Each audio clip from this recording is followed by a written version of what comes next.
आकाशवाणी भोपाल से प्रस्तुत हैं प्रादेशिक समाचार।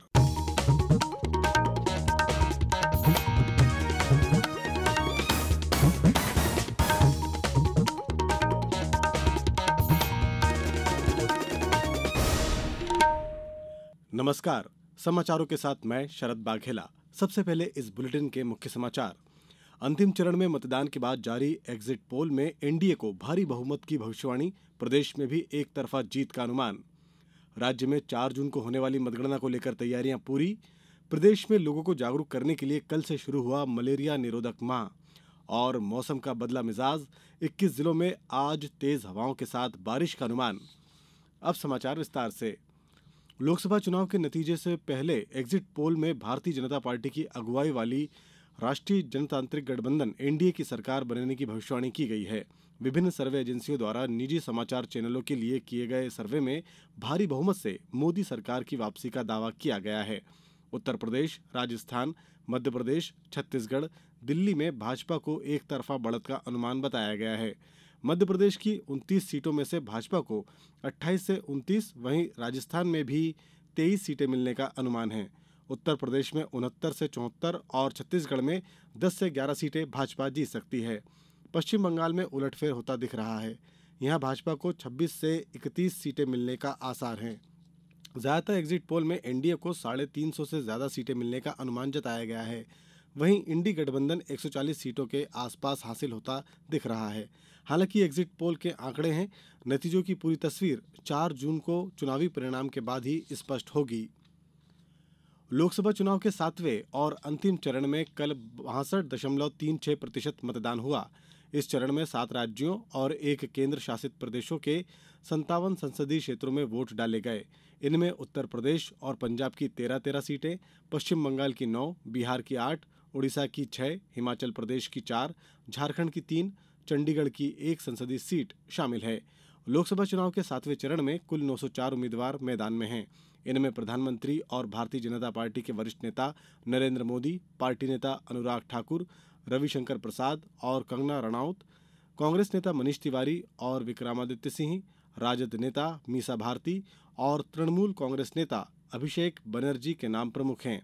कल ही हिमाचल प्रदेश में 6 सीटों और बिहार, उत्तर प्रदेश तथा पश्चिम बंगाल में एक सीट के लिए विधानसभा उपचुनाव भी संपन्न हुए। निर्वाचन आयोग ने निर्भीक मतदान के लिए सुरक्षा के कड़े प्रबंध किए थे। प्रधानमंत्री नरेंद्र मोदी ने कहा कि उन्हें पूरा विश्वास है कि लोगों ने एनडीए सरकार को फिर चुनने के लिए रिकॉर्ड संख्या में मतदान किया। कल सोशल मीडिया पोस्ट में श्री मोदी ने कहा कि लोगों ने हमारे काम और काम करने के तरीकों को देखा है, जिससे निर्धन और वंचित लोगों के जीवन में गुणात्मक बदलाव आया है। देश के नागरिकों ने यह भी देखा कि किस तरह सुधारों से भारतीय विश्व की 5वीं सबसे बड़ी अर्थव्यवस्था बन गया है। श्री मोदी ने कहा कि वो विशेष रूप से भारत की नारी शक्ति और युवा शक्ति की सराहना करते हैं। चुनाव में जिनकी मजबूत उपस्थिति काफी प्रेरक रही। उन्होंने कहा कि मतदाताओं की सक्रिय भागीदारी हमारे लोकतंत्र की वास्तविक शक्ति है। लोकसभा चुनाव की 4 जून को होने वाली मतगणना की तैयारी लगभग पूरी कर ली गई है। मुख्य निर्वाचन पदाधिकारी अनुपम राजन ने कल भोपाल में पुरानी केंद्रीय जेल स्थित मतगणना स्थल का निरीक्षण किया। उन्होंने तेज गर्मी के मद्देनजर मतगणना स्थल पर कूलर, पंखे, ठंडा पानी, medical kit, ambulance, fire brigade सहित अन्य जरूरी व्यवस्थाएं करने के निर्देश दिए। श्री राजन ने विधानसभावार बनाए गए मतगणना कक्षों में जाकर तैयारियों का जायजा लिया। उन्होंने स्ट्रांग रूम की सुरक्षा व्यवस्था को भी देखा। श्री राजन ने बताया कि 4 जून को प्रदेश के सभी 29 लोकसभा निर्वाचन क्षेत्रों में शांतिपूर्ण और पारदर्शी तरीके से मतगणना कराने की तैयारियां पूरी कर ली गई हैं। मतगणना के दौरान सुरक्षा के पुख्ता प्रबंध किए गए हैं। मतगणना के बाद भी शांति बनाए रखने के लिए सुरक्षा के समुचित प्रबंध किए गए हैं। प्रदेश के संयुक्त मुख्य निर्वाचन पदाधिकारी बसंत कुर्रे कल ग्वालियर के एमएलबी कॉलेज पहुंचे और कलेक्टर एवं रिटर्निंग अधिकारी रुचिका चौहान के साथ मतगणना की तैयारियों का जायजा लिया। उन्होंने सभी एआरओ और मतगणना से संबंधित विभिन्न व्यवस्थाओं के प्रभारियों की बैठक लेकर मतगणना की तैयारियों की जानकारी भी ली। डिंडोरी से हमारे संवाददाता ने बताया कि 4 जून को मतगणना स्थानीय शासकीय चंद्र विजय महाविद्यालय परिसर में होगा।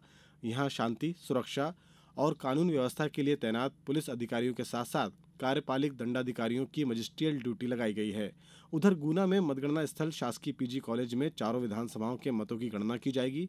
निवाड़ी में जिला निर्वाचन अधिकारी ने कल मतगणना स्थल का निरीक्षण कर जरूरी दिशा निर्देश दिए। अब समाचारों में वक्त है एक ब्रेक का।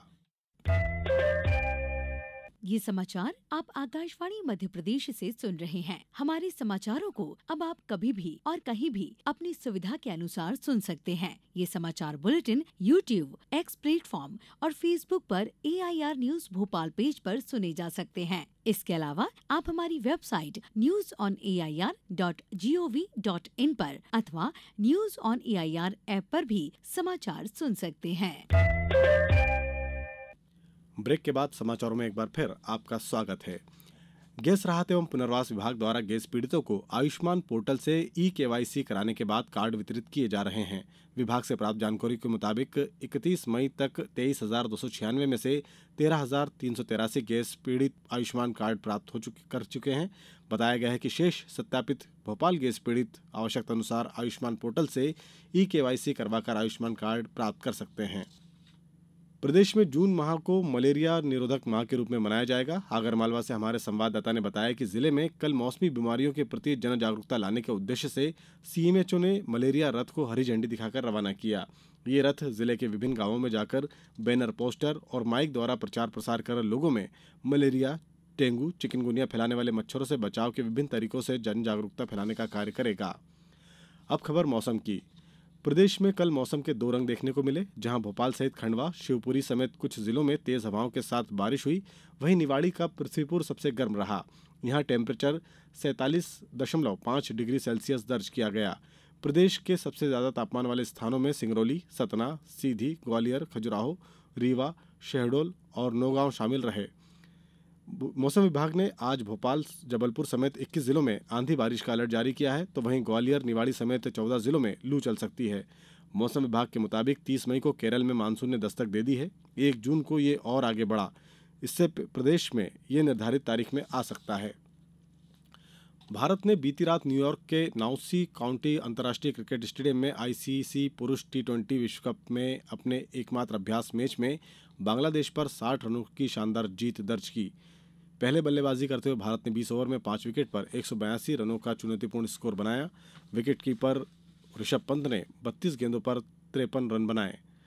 विराट कोहली को टीम में शामिल नहीं किया गया क्योंकि वो एक दिन पहले ही टीम से जुड़े हैं। अब कुछ समाचार संक्षेप में। आगरमालवा में नमामि गंगे अभियान अंतर्गत जल स्रोतों के संरक्षण और पुनर्जीवन के लिए चलाए जाने वाले विशेष अभियान को लेकर कल जिला पंचायत बैठक हुई। डिंडोरी जिला प्रशासन द्वारा पोषण के खिलाफ जारी जंग के लिए कल सभी विकास खंडों में रेवा स्वास्थ्य कैंप का आयोजन किया गया। कलेक्टर के निर्देशन में कैंप का आयोजन प्रत्येक शनिवार को ऐसे दूरस्थ क्षेत्रों में किया जाएगा जहां स्वास्थ्य सेवाएं की पहुंच सुलभ नहीं है। डिंडोरी जिले में पेयजल आपूर्ति के लिए कुछ स्थानों पर विद्युत के 3 फेज नहीं आने के कारण पेयजल आपूर्ति में बाधा आई। हालांकि विद्युत विभाग के साथ समन्वय बनाकर इसे ठीक किया जा रहा है, जिससे पेयजल आपूर्ति की समस्या का निवारण हो सके। गुना के अपर कलेक्टर की अध्यक्षता में गठित जिला स्तरीय निरीक्षण समिति द्वारा कल शासकीय बाल संप्रेक्षण गृह का निरीक्षण किया गया। मुख्यमंत्री डॉक्टर मोहन यादव ने श्योपुर जिले के सीप नदी में रामेश्वर घाट पर नाव पलटने से 7 लोगों की मृत्यु होने पर दुख व्यक्त किया है। उन्होंने नाव में दुर्घटना में मृत लोगों की आत्मा की शांति और घायलों के शीघ्र स्वास्थ्य लाभ की प्रार्थना की है। अंत में मुख्य समाचार एक बार फिर। अंतिम चरण के मतदान के बाद जारी एग्जिट पोल में NDA को भारी बहुमत मिलने की भविष्यवाणी, प्रदेश की भी एक तरफा जीत का अनुमान। राज्य में 4 जून को होने वाली मतगणना को लेकर तैयारियां पूरी। प्रदेश में लोगों को जागरूक करने के लिए कल से शुरू हुआ मलेरिया निरोधक माह। और मौसम का बदला मिजाज, 21 जिलों में आज तेज हवाओं के साथ बारिश का अनुमान। इसी के साथ इस बुलेटिन में बस इतना ही। दीजिए अनुमति। नमस्कार।